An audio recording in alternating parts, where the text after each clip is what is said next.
आप सभी छात्रों का स्वागत है एक बार फिर इस लेक्चर में। तो आप लोग वेक्टर में क्रॉस प्रोडक्ट देखे थे।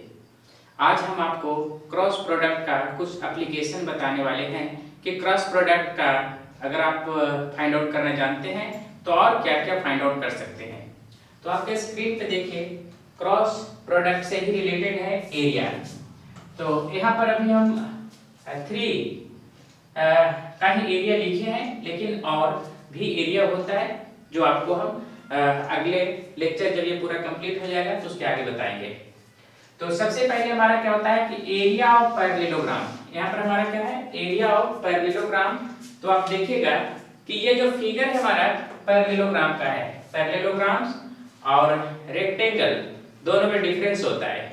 तो पैरेललोग्राम्स में क्या होता है कि आमने सामने का जो साइड्स होता है वो पैरेलल होता है, और देखिए ये और इक्वल भी होता है। डायगोनल इक्वल नहीं होता है। लेकिन आप रेक्टेंगल में देखिएगा तो आमने सामने का साइड इक्वल होता है और डायगोनल भी इक्वल होता है। तो चलिए हम यहाँ पर बात करेंगे पैरेललोग्राम पे। तो area of parallelogram equal to क्या होता है कि देखिए आपका पैरेललोग्राम का दो एडजेसेंट साइड हम लोग लेंगे।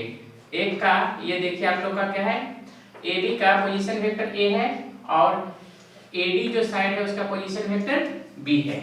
तो अगर एरिया ऑफ पैरेललोग्राम्स निकालना हो और दो एडजेसेंट साइड का पोजीशन वेक्टर अगर दे दिया गया हो, जैसे देखिए यहाँ AB का पोजीशन वेक्टर क्या है, A है। AD का पोजीशन वेक्टर क्या है, B, AD।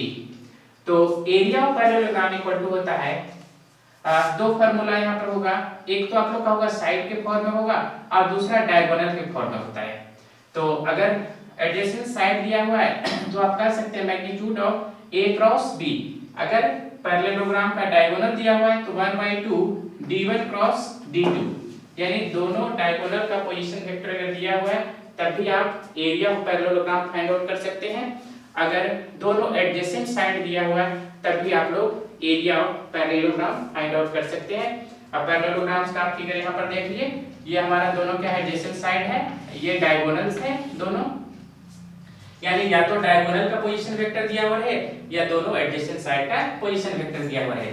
अब सेकंड में हमारा आता है एरिया ऑफ ट्रायंगल। अगर एरिया ऑफ ट्रायंगल का दो साइड का यानी दो एडजेसेंट साइड का, एडजेसेंट साइड का मतलब होता है कि जहां से पहला वेक्टर स्टार्ट हुआ है, लाइन स्टार्ट हुआ, वहीं से दूसरा भी लाइन स्टार्ट होना चाहिए। तो देखिए ए पोजीशंस पे ये लाइन भी स्टार्ट हुआ और ये भी, तो दोनों का यानी AC का जो पोजीशन वेक्टर क्या है B और AB का पोजीशन वेक्टर क्या है, वेक्टर A। तो अगर दो किसी भी ट्रायंगल का दो साइड एडजेसेंट साइड का पोजीशन वेक्टर अगर दिया हुआ है तो आप लोग उसका एरिया निकाल सकते हैं 1/2 magnitude of A cross B, जहां A और B क्या है, एडजेसेंट साइड ऑफ ट्रायंगल है। अब उसके बाद तीसरा जो है एरिया ऑफ क्वाड्रेटरल। तो एरिया ऑफ क्वाड्रेटरल आप समझ ही सकते हैं कि अब चार भुजाओं से घिरे हुए क्षेत्र को हम लोग क्या बोलते हैं, एरिया ऑफ क्वाड्रेटरल। इसमें आपका कोई भी साइड इक्वल नहीं होगा। तो इसमें क्या करते हैं कि एरिया ऑफ क्वाड्रेटरल अगर फाइंड आउट करना हो, अगर उसका डायगोनल अगर दिया हुआ हो, क्वाड्रेटरल का डायगोनल का अगर पोजीशन वेक्टर दिया हुआ हो तो आप आसानी से उस क्वाड्रेटरल का एरिया फाइंड आउट कर सकते हैं, और जिसका फार्मूला होता है 1/2 magnitude of AC cross BD। AC यहाँ पर देखिए AC हमारा क्या है, ये डायगोनल है, और BD भी क्या है, डायगोनल है। तो क्वाड्रेटरल का अगर आप लोग का एरिया फाइंड आउट करना है और दोनों डायगोनल दिया हुआ है तो आप इस फार्मूला का यूज करके एरिया फाइंड आउट कर सकते हैं। तो हम लोग यहाँ पर से area of parallelogram, area of triangle और एरिया ऑफ क्वाड्रेटरल का फार्मूला देखें कि क्रॉस प्रोडक्ट में कैसा होता है और कैसे उसका हम लोग एरिया फाइंड आउट करेंगे। तो अब एक एक पे हम लोग क्वेश्चन बनाएंगे और देखेंगे कि उसका एरिया क्या होता है। तो सबसे पहले हम लोग लेंगे एरिया ऑफ पैरेललोग्राम।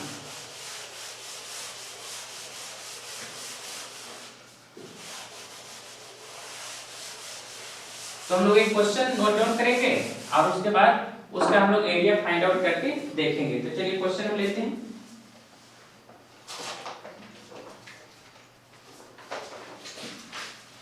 चलिए बोर्ड पे क्वेश्चन हम लिख रहे हैं। क्वेश्चन है हमारा, इसको हम इरेज ही कर दे रहे हैं क्योंकि स्पेस बहुत ही कम बचे।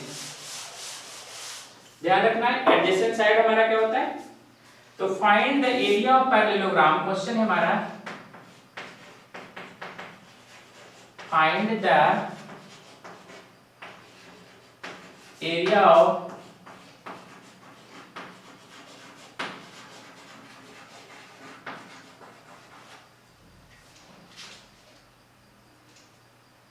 whose adjacent sides are whose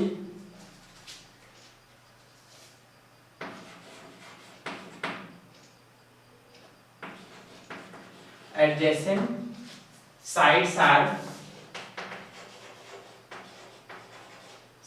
आप लोग का दिया हुआ है sides are represented by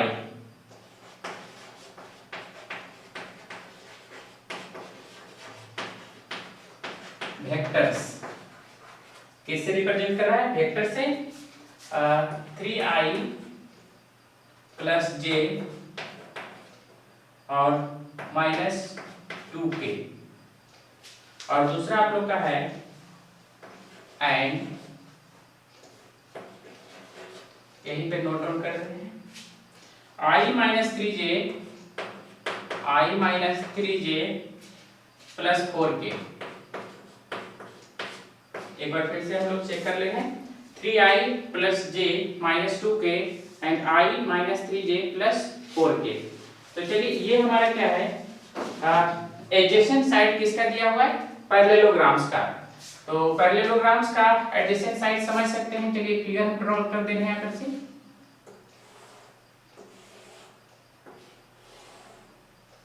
तो ये हमारा पैरेललोग्राम हो गया A B C D. Adjacent side का मतलब होता है कि वैसा साइड दोनों जो एक ही जगह से स्टार्ट हुआ है, तो ये मान लेते हैं। तो पहला हमारा क्या है, 3i plus j minus 2k। आप लोग भी पीछे देखिएगा ध्यान से मिस्टेक ना हो। i minus 3j plus 4k, ये हमारा दोनों एडजेसेंट साइड हो गया है। तो अब हम लोग का क्या होता है, एरिया ऑफ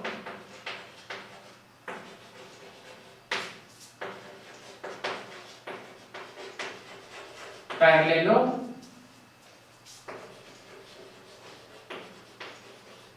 इक्वल टू, क्या फॉर्मूला होता है हमारा, area of parallelograms equal to होता है magnitude of a cross b. तो हम लोग क्या करेंगे, a cross b find out करेंगे। एक बार फिर से क्वेश्चन को मिला लेते हैं। 3i plus j minus 2k, i minus 3j plus 4k। चलिए अब यहाँ पर से हम लोग क्या करेंगे, सबसे पहले a cross b find out करेंगे। तो a क्रॉस b आप लोग क्रॉस जब पढ़े थे तो आप निकालने के लिए जान रहे हैं क्या होता है, i j और k। अब यहाँ पर से हम देखेंगे a का vector coefficient of i 3, coefficient of j 1 और कोफिशिएंट ऑफ k माइनस 2, और सेकेंड का हमारा कोफिशिएंट ऑफ i 1 है, कोफिशिएंट ऑफ j माइनस 3 और कोफिशिएंट ऑफ k 4, यानी 3 1 माइनस 2 1 माइनस 3 4। अगर यहाँ पर से थोड़ा सा भी अगर हम मिस्टेक करते हैं तो हमारा आंसर रॉन्ग आएगा। तो i अगर हम लोग ले रहे हैं तो क्या हो जाएगा, 1 माइनस 2 माइनस 3 और 4 माइनस j लेंगे तो आपका ये गया 3 माइनस 2 1 और 4 और प्लस k। k हम अगर यूज करते हैं तो 3 1 1 माइनस 3। एक बार चेक कर लेते हैं। देखिए यहाँ पे जब हम i लिए तो ये और ये छोड़ रहे हैं तो 1 माइनस 2 माइनस 3 4। जब j ले रहे हैं तो j को छोड़ते हैं रो और कॉलम, तो 3 माइनस 2 1 4 3 माइनस 2 1 4। k को अगर ले रहे हैं तो k का कॉलम और k का रो, 3 1 1 माइनस 3। चलिए ठीक है। अब यहाँ पर से हम लोग क्या करेंगे, i अब इसको कैलकुलेट करेंगे। तो 1 इंटू 4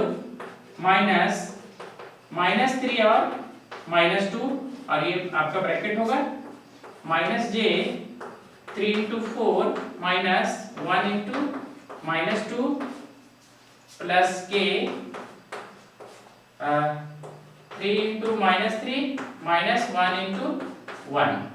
अब इसको सिंप्लीफाई करेंगे हम लोग, यहां से हो जाएगा 4 minus minus plus, plus minus minus, 3 into 2 6 minus j, और यहाँ पर से हो जाएगा 12 और माइनस माइनस प्लस, और प्लस के यहाँ पर देखेंगे माइनस 9 और माइनस 1।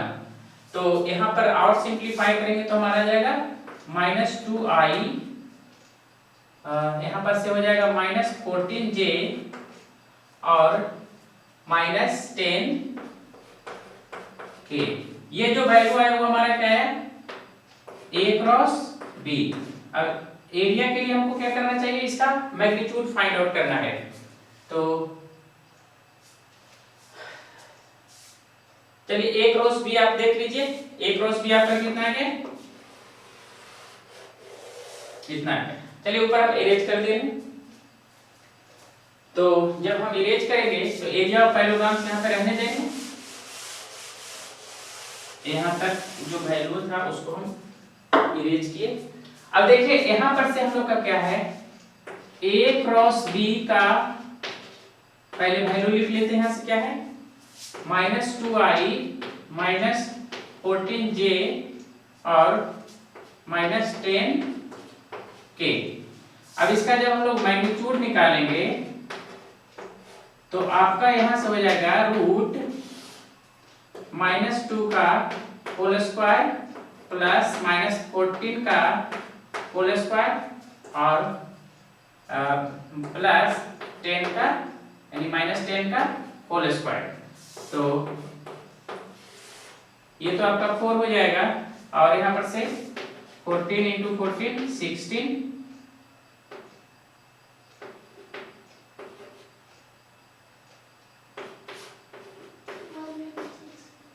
क्या, हाँ 196 हो जाएगा, प्लस 196 और प्लस ये हमारा क्या हो जाएगा 100।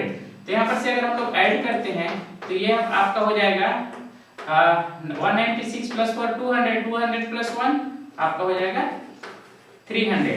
इसको हम लोग लिख सकते हैं 3 into 100, तो 100 का रूट क्या हो जाएगा 10 रूट 3। और देखिए एरिया में जब भी आएगा तो हम लोग स्क्वायर यूनिट लिखते हैं। तो जो आप लोग का पूरा एरिया ऑफ पैरेललोग्राम्स आया वो आप लोग का कितना आ गया, इसको फाइनल हम लोग लिख सकते हैं, या यहाँ पर लिख सकते हैं एरिया ऑफ पैरेललोग्राम इतना equal to 10 root 3 square unit.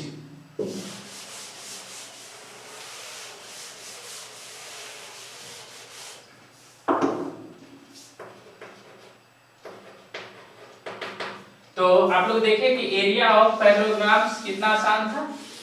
तो इस तरह से आप लोग area of parallelograms find out कर सकते हैं।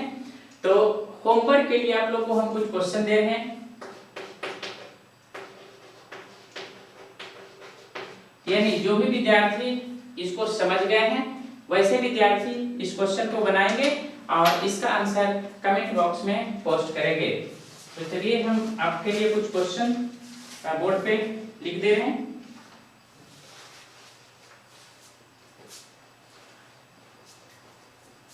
देखिए question, whose adjacent sides are, यहीं से आप लोग का क्वेश्चन है।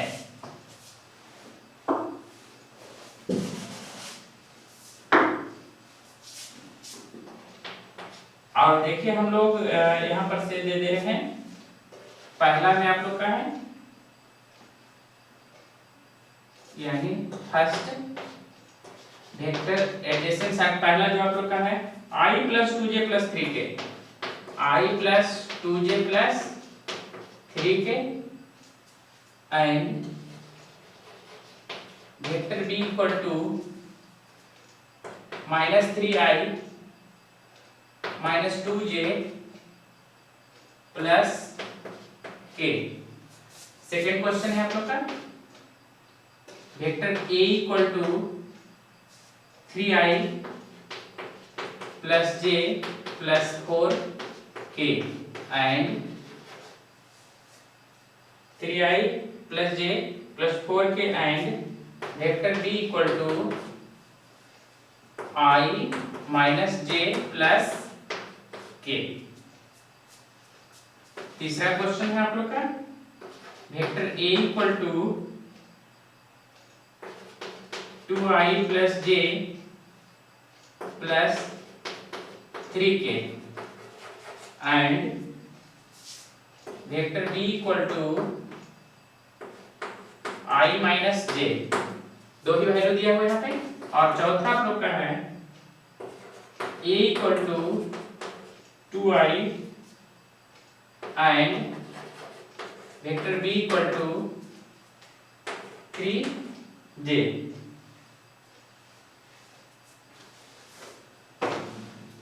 नेक्स्ट लेक्चर में इसी पॉइंट पर हम लोग बात करेंगे, लेकिन वहां पर हम लोग बात करेंगे डायगोनल पे कि पैरेललोग्राम का अगर डायगोनल दिया हुआ है तो हम लोग कैसे उसका एरिया फाइंड आउट करेंगे।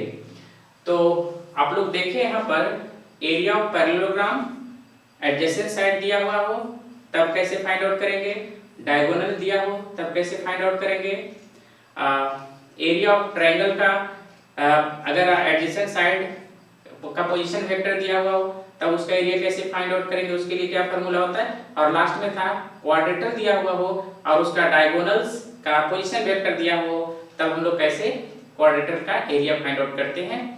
तो काफी दिनों से आप लोग का वीडियो नहीं अपलोड किए थे, तो चलिए आज आप लोग का फिर से शुरू कर दिए हैं, क्योंकि आप लोग बहुत अच्छा बनाते हैं और कमेंट भी आप लोग का बहुत अच्छा रहता है। तो जो विद्यार्थी कमेंट कर रहे हैं उनको एक बार फिर से थैंक यू। इसी तरह से आप लोग बनाते रहें, सीखते रहें और सॉल्यूशन को हमेशा कमेंट बॉक्स में पोस्ट करते रहें। तो फिर मिलेंगे नेक्स्ट लेक्चर में, तब तक के लिए थैंक यू।